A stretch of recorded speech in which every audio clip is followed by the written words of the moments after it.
All right, there's a quick unboxing of ink cartridge for my package, HP printer. I opted to get the all-in version. I got like the double, the pack with the extra, with the bigger size black color, and then the additional. Yeah, so it was like 2 of the standard colors, and then 4 of the black ink. So now I saw the reviews, I saw the stars. It had a lot of it had almost 4 stars. It was like 4.5, I think.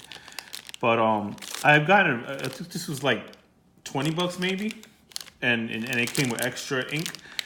But the previous one I got was actually, if you look at it, because it was one set, it was actually more expensive, but it was just a shy on it was like $9.99. So $10 for the other one. This one's $20, so it's double the price, but you are getting double the amount plus 2 additional of the black ink. So you are getting more for your money with this brand. I haven't tried it yet. The problem with the previous brand is that it bled out. The ink. And again, I haven't tried this one yet, so I'll give an updated review if that's the case. So the previous model that I actually did, I might have done an unboxing for that one actually. I did, yeah, it's definitely on the channel. But the I didn't do an update video. But with that, if you maybe I'll try to find it and see if I can link it to this video. And yeah, I'll do that. I'll link it to the end of this video so you see the thumbnail. Just click on it if you want to view it. But it doesn't give the updated version, which is that it does bleed out.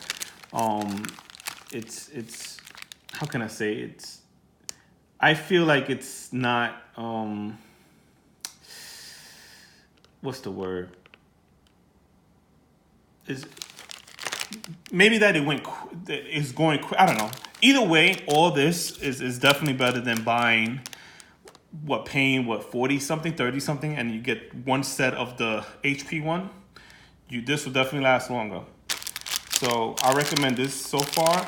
If there's any issues, and I still have a little time left on the other one, I just want to do it as a backup. But I'll give an update video if it ends up being that this is not as good as I expected.